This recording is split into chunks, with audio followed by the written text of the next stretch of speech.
CHNT, the Conference on Cultural Heritage and New Technologies, is a conference that brings together researchers, but also people who are working in administration, management, and documentation of cultural heritage. The origins of the Conference on Cultural Heritage and New Technologies started with the Department of Archaeology in Vienna, which is closely connected to the scientific community in this field.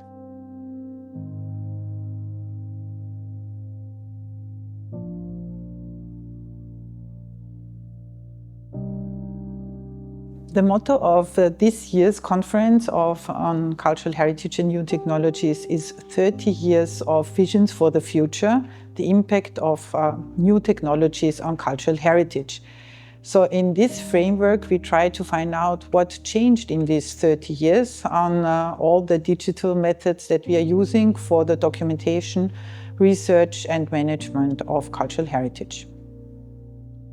Amid talks, discussions and new technological impulses, the CHNT conference shows how diverse the approaches to researching and communicating cultural heritage have become. But innovation doesn't only emerge from large institutions or international collaborations.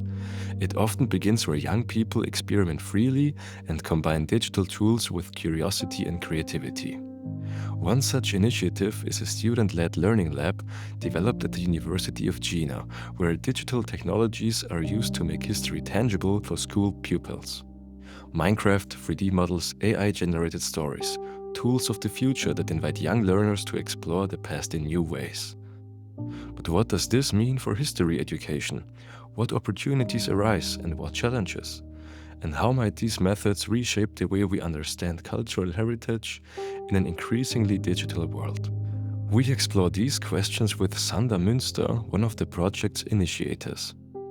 At the moment, it was about how could we enable our students, and specifically those ones who are not specifically, I would say, targeting a teaching career, in order to getting skills and equipped to setting up offers with digital means and so on for school children, and therefore enabling also such a, I would say, learning phase overarching approach at this point.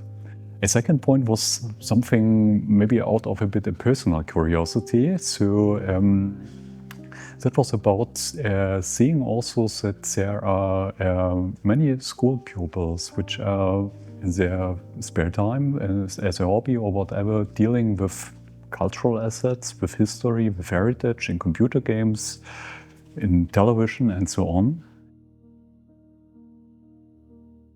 One of the very nice efforts which is coming with these, I would say, prefabricated environments as Minecraft is using this, is that people having a very intuitive and also a gamified approach in dealing with heritage and history.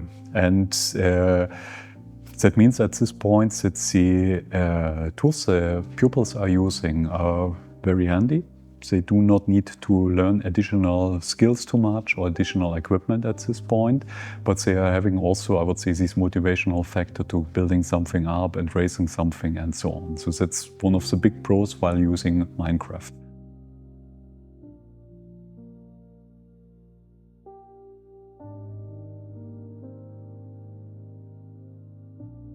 The interesting point, if I would say, doing this engagement with cultural heritage content at this point, by building these things, is something which is in education called a so-called inactive engaging with content. And that is something where also the depth of learning in these things is very high. So pupils which are doing this are learning much about this content, and of course they have to take decisions, how to model things, how to building things and so on. And maybe also in some cases answering these why questions. Why has something shaped in this and that way? What would happen with if we have environmental issues facing these objects with and so on.